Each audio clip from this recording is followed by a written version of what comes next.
Provincial Reconstruction Team commander in the eastern zone of Afghanistan in the Nuristan province, and have had operational tours including operational command in Japan and having deployed, flown, and served throughout the Pacific and the Indian Ocean region. As stated by the chairman, ranking member, and Senator Rono, it has never been more critical for the joint force, along critically with our allies and partners, to operate confidently, professionally, and responsively. Together, we strive to maintain regional stability in this consequential theater and safeguard the sovereign rights of nations through posture and dynamic operations and exercise. Our joint and combined operations are increasingly frequent, complex, multilateral, interoperable, and interchangeable. But as Senator Hirono stated, we must never consider ourselves ready enough. We must always be improving our position. If confirmed, I pledge to work with this committee to ensure that we meet the top defense priorities in the National Defense Strategy, and most especially deterring conflict as the PRC, our pacing challenge, continues to escalate its aggressive behavior. The PRC is our only competitor with the will and with the capability to reshape the international order to suit its autocratic preferences. We'll work closely with our interagency teammates and our allies and partners as we also face the challenge of Russia, of North Korea, and violent extremist groups. If confirmed, I will ensure that we maintain the overmatch that preserves stability today, tomorrow, next week, and for the decades to come. Thank you, Chairman Reed, Ranking Member. Thank you very much, Admiral. I have a series of standard questions that nominees must respond to. Please respond appropriately. Have you adhered to applicable laws and regulations governing conflicts of interest? Yes, Senator. Have you assumed any duties or taken any actions that would appear to presume the outcome of the confirmation process? No, sir. Exercising our legislative and oversight responsibilities makes it important that this committee, its subcommittees, and other appropriate committees of Congress receive testimony, briefings, reports, records, and other information from the executive branch on a timely basis. Do you agree, if confirmed, to appear and testify before this committee when requested? Yes, sir. Do you agree, when asked before this committee, to give your personal views, even if your views differ from the administration? Yes, Senator. Do you agree to provide records, documents, and electronic communications in a timely manner when requested by this committee, its subcommittees, or other appropriate committees of Congress, and to consult with the requester regarding the basis for any good faith delay or denial in providing such records? Yes, sir. Will you ensure that your staff complies with deadlines established by this committee for the production of reports, records, and other information, including timely responding to hearing questions for the record? Yes, Senator. Will you cooperate in providing witnesses and briefers in response to congressional requests? Yes, sir. Will these witnesses and briefers be protected from reprisal for their testimony or briefings? Yes, Senator. Thank you very much, Admiral Ferraro. We are in the moment, a historic moment, conflict in Ukraine, conflict in the Middle East, tensions in the Indo-Pacific. One of the issues revolving around Ukraine is, I think China is looking very closely at what we're doing. And our current difficulty in providing resources to Ukraine is not going unnoticed in China. As the CI Director Burns pointed out, no one is watching U.S. support for Ukraine more closely than Chinese leaders. One of the surest ways to rekindle Chinese perceptions of American fecklessness and stoke Chinese aggressiveness would be to abandon support for Ukraine. Do you concur in that observation? Sir, I do concur. Russian failure to achieve its aggressive actions directly aid deterrence in the Western Pacific and directly reassure partners our key strategic competitive advantage. And so the most decisive thing we can do in the moment and absolutely necessary is to pass the supplemental, in your view? Sir, I do agree. Thank you. What are the lessons you believe that China is taking from the battle in Ukraine? The first is the first lesson is instead of seeing the Ukraine conflict and decide this is too hard, their intention, on the other hand, is to take note of the actions of Russia in order to effect a short, sharp, fait accompli conflict that presents a fait accompli to all of the world. And so rather than take the strategic lesson of the futility of aggression, instead, it is doubling down on their ability to shrink strategic, operational, and tactical warning and act quickly. Now, another aspect of this supplemental is the direct support to our military, $2 billion in military financing for the Indo-Pacific, which I presume is absolutely critical. I also want to commend Senator Wicker because he's worked very hard to get additional money for our industrial base and our submarine industrial base. This is necessary, I presume, in fact, critical. Is that your view? Absolutely critical, yes, sir. And in the Indo-PACOM, that will help you dramatically help Taiwan to take the lessons of Ukraine themselves and turn them on the Chinese? Yes, sir. Taiwan itself is taking the lessons of Ukraine, and they're acting with dispatch, and I have great admiration for that. And it will directly aid deterrence in the Pacific with tremendous leverage. Thank you, sir. One of the perennial questions with respect to the United States relations with Taiwan is the issue of strategic ambiguity. You are operating under the Taiwan Relations Act, which is ambiguous at best. This question came up repeatedly when Avril Haines was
Thank you, everyone, for being here today. It's my pleasure to welcome Secretary of Defense Lloyd J. Austin III to the Pentagon briefing room. The Secretary will deliver opening remarks and then take your questions. Please note that I will moderate those questions and call on journalists, so I'd ask that you raise your hand.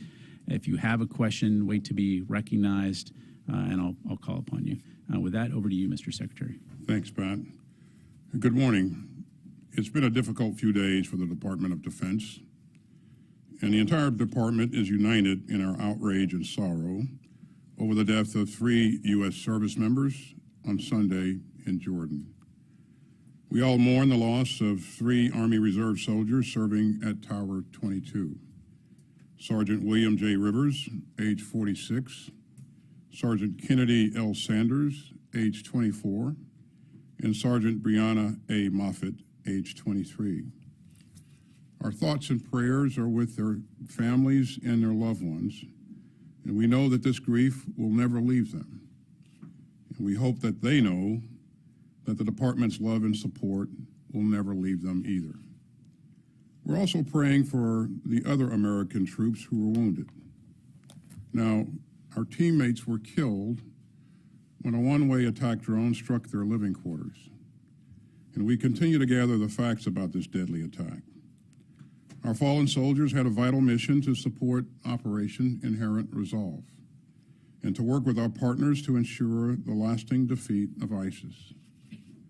They risked their lives and lost their lives to keep their fellow Americans safe from global terrorism. The President will not tolerate attacks on American troops, and neither will I. Our teammates were killed by radical militias backed by Iran and operating inside Syria and Iraq.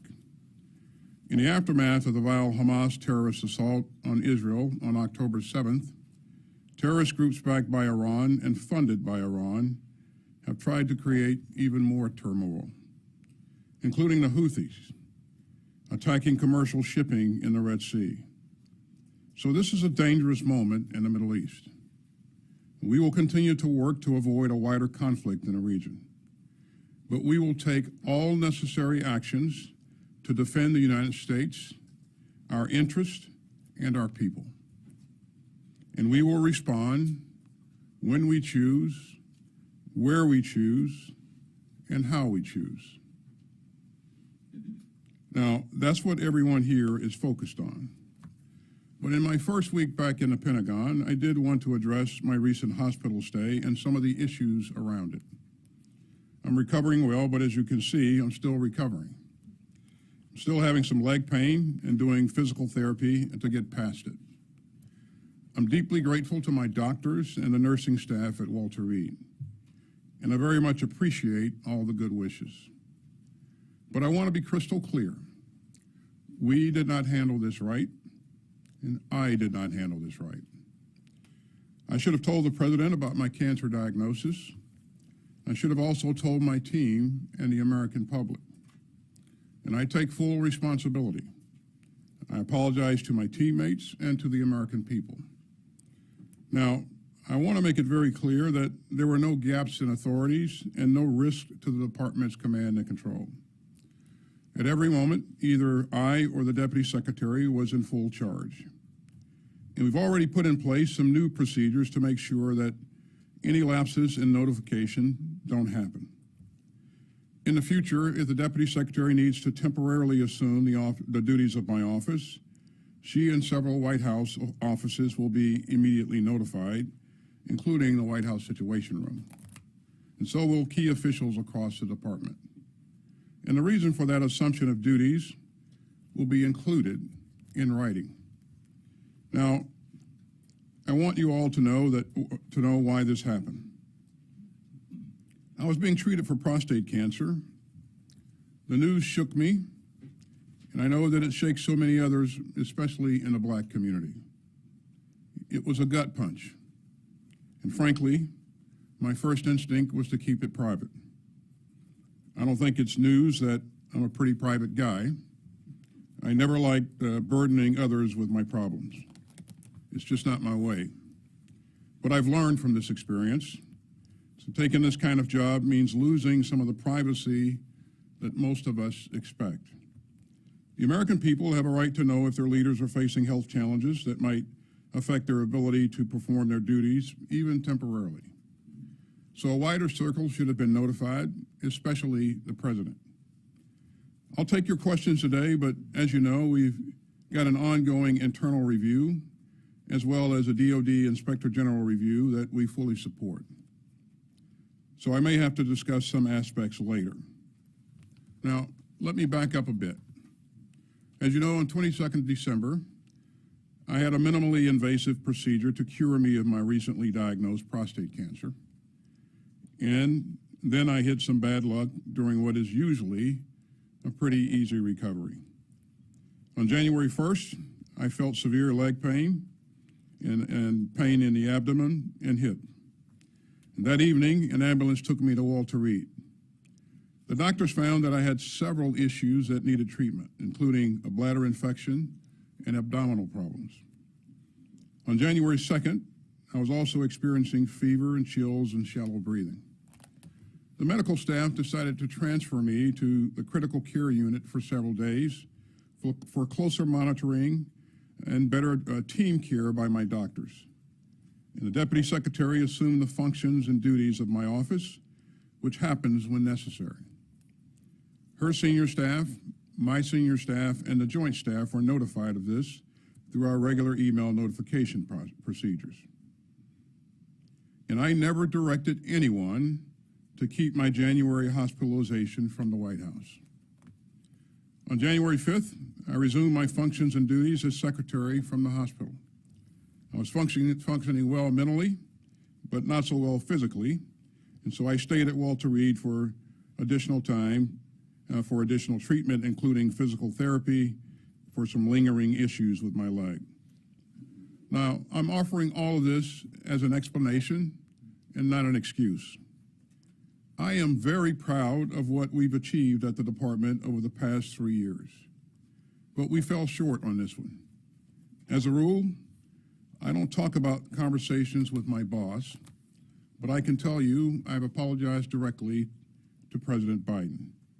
And I've told him that I'm deeply sorry for not letting him know immediately that I received a heavy diagnosis and was getting treatment.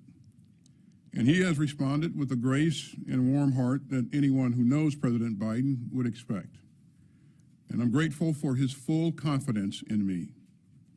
And finally, I also missed an opportunity to send a message on an important public health issue. And I'd like to fix that right now. I was diagnosed with a highly treatable form of cancer, a pretty common one. 1 in 8 American men will get prostate cancer. 1 in 6 black men will get it. And so I'm here with a clear message to other men, especially older men. Get screened, get your regular checkups. Prostate cancer has a glass jaw. If your doctor can spot it, they can treat it and beat it. And the side effects that I experienced are highly, highly unusual. So you can count on me to set a better example on this issue today and for the rest of my life. And again, I want to thank everyone for their well wishes and their great support. And with that, I'll take your questions. Thank you, Mr. Secretary. First question will go to Associated Press. Lita. Thank you. Thank you, Mr. Secretary. You said that you never directed anyone to keep this from the White House. Did you direct your staff or others to keep it from the public and from other senior staff members? And if you did not, has anyone been disciplined for doing something that you did not tell them to do? And then just quickly on Iraq and Syria, what is your response to the KH statement today that they are postponing or not doing any more attacks? Thank you. Good morning, Lita.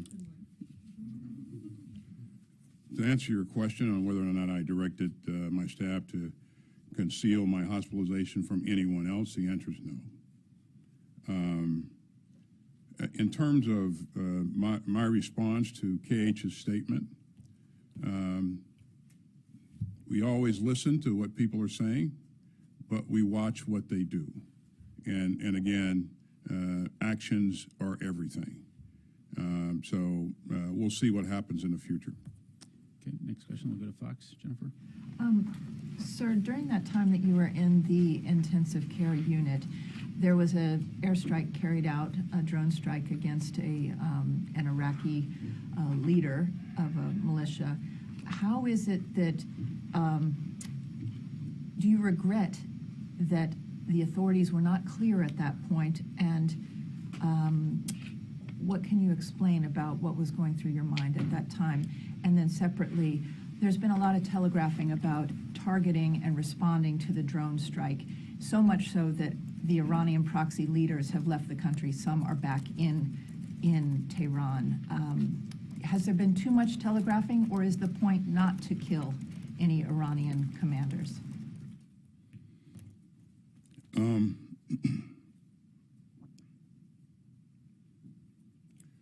Regarding the strike on the 8th, Jen, that strike was planned, and I had made recommendations to the president on actions that we should carry out, and President made a decision, and based upon that decision, authorities were pushed down to the Central Command commander, and as you know, a strike like that, you can't pick the precise time when that strike is going to take place. You want to minimize collateral damage. You want to make sure that you have everything right. And so the subordinate commander had the controls on that particular strike. So that I was very much involved in planning and the recommendations for that, and we knew that that would take place within a matter of days. In terms of telegraphing about strikes and whether or not people leave or will have left, you know, I won't speculate on any of that. I would just tell you that you know, we will have a multi-tiered response, and again, we have the ability to respond a number of times depending on what the situation is. Okay, let's go to Reuters. Phil. What did your deputy know about your condition, and when did she know it? Yeah, Phil, I think in terms of what she knew and didn't know, I think we should probably let that come out of the review. I think I won't speculate on what she knew and did not know based upon what information was passed to her.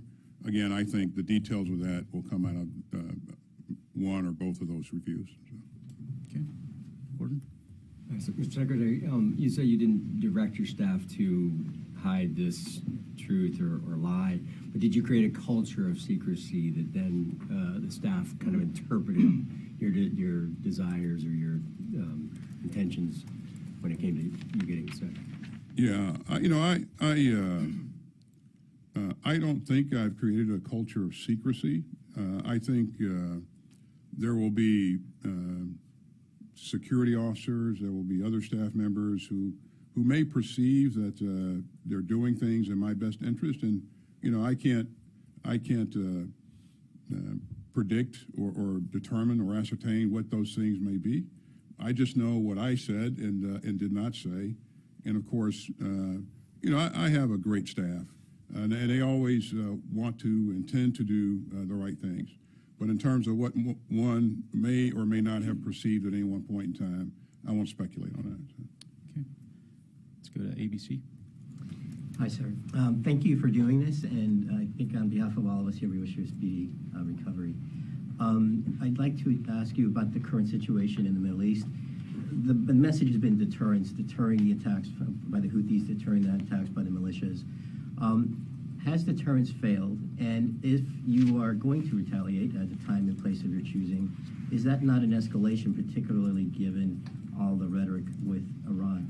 And a question on your recovery, sir. At any point, did you feel that your situation had caused you to consider possibly resigning, given all of the political attention that had developed as a result of it? In terms of resignation, the answer is no. In terms of escalation in the Middle East, you know, our goal was to make sure that we contain this crisis in in Gaza, and that we prevented things from spreading to a wider conflict. Now, there's a lot of activity in the region, but there's always been a lot of activity in the region, and you know well that Iranian proxy groups have been attacking our troops even well before October 7th. And we can go back and count the numbers of attacks before October 7th, and they're not insignificant. There are things that are ongoing now. Well, things are not ongoing. You know, we don't see a conflict, an all-out conflict between Israel and Lebanese Hezbollah, and so I think managing that, I think, has been artfully done, and so, you know, we remain in contact with our Israeli counterparts and make sure that doesn't blossom into a war on another front. We don't see Israel engaged in a conflict with other countries in the region. We're not at war with Iran. And yeah, the Houthis continue to do some things that are very irresponsible and illegal. And so our goal is to make sure that we continue to take away capability from the Houthis to do what they've been doing. And this is not a U.S. issue. This is an international issue. You know, we're going to either be serious about the freedom of navigation or we're not.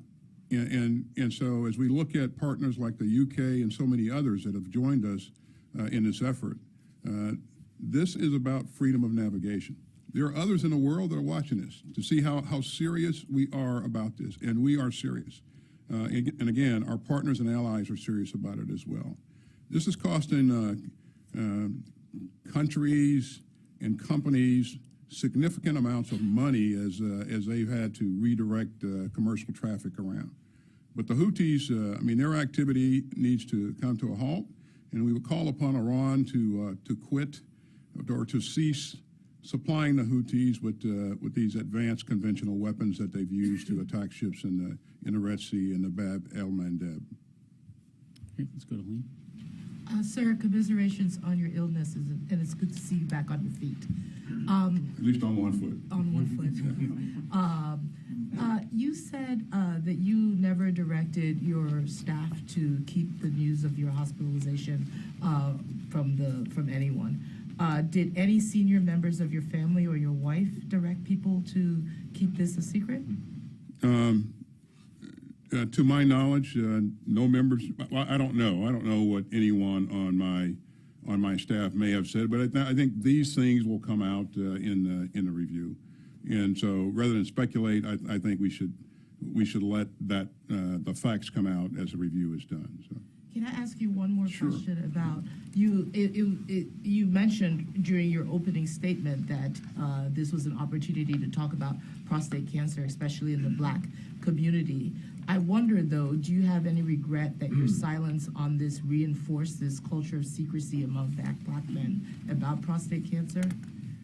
Yeah, and you mentioned that, and it's probably not an issue of secrecy as much as it's an issue of privacy. And this is a very cancer period is very private, and there may be cancer survivors amongst us in this room right here, and I know there is at least a couple. There are at least a couple.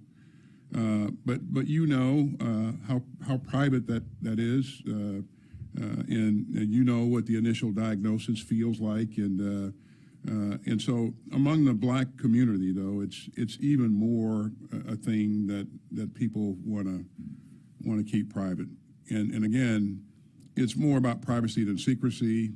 In my case, I should have informed my boss. I did not. That was a mistake. And again, I apologize to him for not doing so. Let's go to NPR. Mr. Secretary, you went to the hospital on December 22nd. Was your staff aware that you'd gone to the hospital? And if so, why didn't they tell the White House? You went back to the hospital on January 1st, and an aide told the dispatcher, when the ambulance arrives, no lights, no sirens. Did you direct the aide to say that?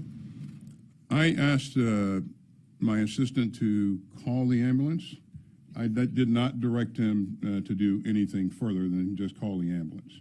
And so what he said and why he said it, I think that should come out in the review as well. What about December 22nd, when you went to the hospital the first time? Was your staff aware? And if so, why didn't they tell the White House? When I went to the hospital on December 22nd, I went in for that procedure. My duties were transferred to the deputy. That was planned, and I decided to stay in the hospital overnight. Didn't have to. Decided to stay there overnight because of the anesthesia that was involved. And then the next day, later in the afternoon, early evening, we transferred authorities back. No, I'm talking about your staff. Okay, Was let's- your staff aware? And why didn't they Peter? tell the White House? Mr. Secretary, first of all, we wish you good health and thank you for taking our questions. We hope you have a quick recovery. I have two questions. I'll start with the first one on your hospitalization. You were hospitalized for days before you informed the White House or the commander-in-chief of your condition and your absence. Anyone else within the military chain of command would have faced reprimand or even dismissal. Why shouldn't that same standard apply to you, sir? Well, let me just say that, thanks for the question, that we didn't get this right. And as I said, I take full responsibility for the department's actions. In terms of why on the second notification was not made to the White House, that information was available. I'm not sure at this point what exactly happened, but I think details will play out as the review is conducted. So. Okay, let's follow up about the situation overseas right now and the deliberation in regards to strikes. There have been more than 160 strikes on American targets across the region, as you noted, since October. Why has the U.S. waited until American service members were killed to escalate its response? Well, as you know, we've responded a number of times and taken out, first of all, their attacks. Many of them, most of them, are going to be ineffective. Most of them we're going to defend ourselves against. Whenever we conduct a strike, we're going to hit at what we're aiming at. We're going to take away capability. We're going to do what we're desiring to do. And so this particular attack was egregious in that the attack was on the sleeping area of one of our base, and again we've Kataib Hezbollah and other elements continue to attack our troops, and again, I think at this point we should. It's time to take away even more capability than we've taken in the past. And in terms of you use the term escalation. We've not described what our response is going to be, but we look to hold the people that are responsible for this accountable. And we also look to make sure that we continue to take away capability from them as we go forward. Let's go to the next question. Washington Post, Missy. Welcome back, Mr. Secretary.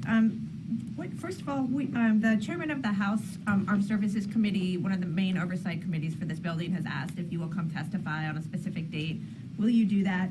And secondly, on the Middle East, what's your response to the criticism that the United States is sort of playing into the hands of the Houthis because the U.S. response is elevating their status? They've demonstrated an ability to withstand years of bombing in the past, and more broadly, playing into the hands of the Iranians that support the Houthis and the other groups, when the goal of President Biden in the United States has been to prevent increased violence in the Middle East, and now the United States is taking part in actually increasing it. Thanks.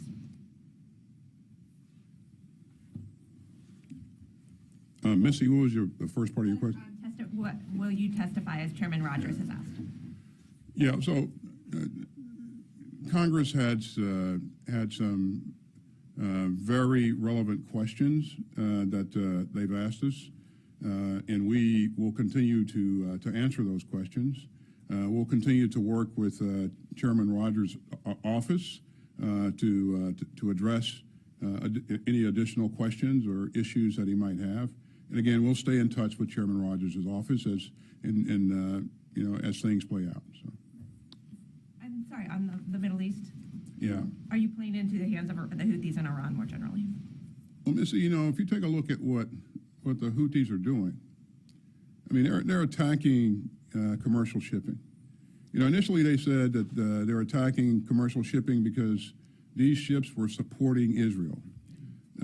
They've attacked the ships that have the interest of some 50 countries that are not supporting Israel, and so this is an international crime, and this is something that we have to do about it. And in terms of elevating the status of the Houthis, I think we have to do something about that. This is not elevating their status. This is about preventing them from having the ability to do what they've done in terms of attacking ships and trying to sink ships that have nothing to do with the Israeli conflict. Let's go to CBS, David. Mr. Secretary, we all saw a golf cart out in the hallway. Is that how you're getting around now? And how confident are you that your recovery is going to be complete enough to allow you to continue in what everybody recognizes as a very demanding job? Yeah, well, nobody recognizes that more than me, but that's the first time I used that golf cart, by the way, and but I think it's pretty neat. My leg will continue to improve. The doctors are confident that it will. My PT specialist, who I think is a sadist, is he continues to work me hard, and he has confidence as well. It'll just take time because of the nature of the injury. How much time? No, they can't put a number on them in terms of days or weeks, but it'll be incremental improvement. I won't be ready for the Olympics, but I'll improve. So let's go to AFP. Thank you, Mr. Secretary. Does the U.S. need to escalate its military actions or do something new or unprecedented in order to deter Iran and its proxies? And if so, how can that be done without sparking a broader conflict? I think everyone recognizes the challenge associated with making sure that we hold the right people accountable, that we do everything necessary to protect our troops, and that we manage things so that they don't escalate. I don't think there's any set formula for doing this. I do think, though, that in everything that we do, as we work our way through our decision-making process with the National Security Council, we're managing all of that, looking at all of that, and we're using every instrument of national power to address various issues. So I think, I mean, there are ways to manage this so it doesn't spiral out of control, and that's been our focus throughout. So. Let's go to Al Jazeera. Fadi. Thank you, John. Speedy recovery, Mr. Secretary. I have two things. Back in December, in your speech at the Reagan Library, you told Israeli leaders they have to protect civilian lives in Gaza. Since that speech, 12,000 more Palestinians have been killed. We're now at 27,000 killed. Why are you still supporting this war when this government, that is the most extreme in the history of Israel, led by someone who refuses to recognize any political right for the Palestinians, and with elements that are calling for ethnic cleansing and displacement of Palestinians? Do Palestinians have the right to dignity? As you said in Angola when I was with you on the trip, you said the future belongs to those who protect dignity, not trample it. Yeah. I said that in the speech at the Reagan Forum. I've said that to my counterpart, Minister Gallant, every time that I talk to him, and I talk to him every week. And I emphasize the importance of protecting civilian lives. I also emphasize the importance of providing humanitarian assistance to the Palestinians. It's critical. It's really important. There's no question that there's been a tough conflict. But as I said earlier, we are starting to see the Israelis kind of shift their stance and change their approach to a more focused and controlled, well, control is probably not the right word, but a more focused effort focused on a discrete set of objectives. And so I think, we talked to them about that weeks ago, and they said they were going to do that, and they are doing that. But I will continue to emphasize, and I know Secretary Blinken and President Biden will continue to emphasize the importance of addressing the issue of the Palestinian people. It's critical. And, we're doing more, but we're not doing enough. So. Time for a few more. Let's go to CNN. Secretary, allow me to join my colleagues in wishing you a speedy recovery. The 30-day review is due in a matter of days now, I think less than a week if I'm not mistaken. Do you commit to making that review public? And second question, has your Chief of Staff, Kelly Magsamen, offered her resignation, or have there been discussions about her resignation in the wake of the failure to notify?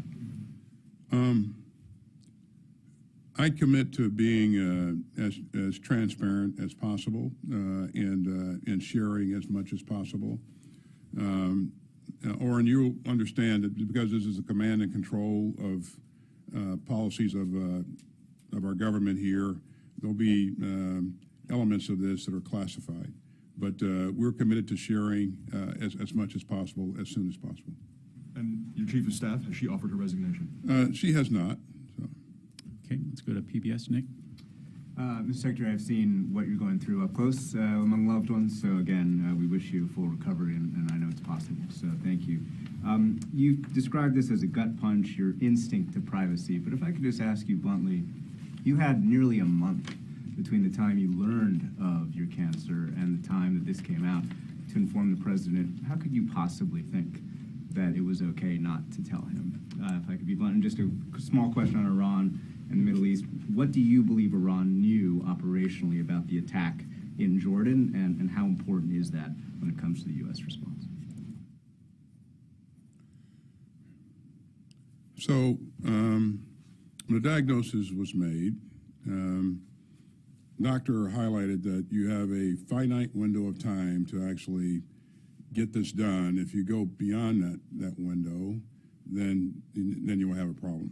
Christmas holidays coming up.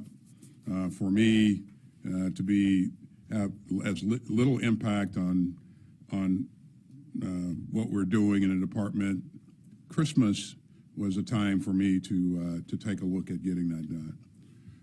It was a tough decision for me, and I did not decide until very close to when the procedure was done to actually do the procedure.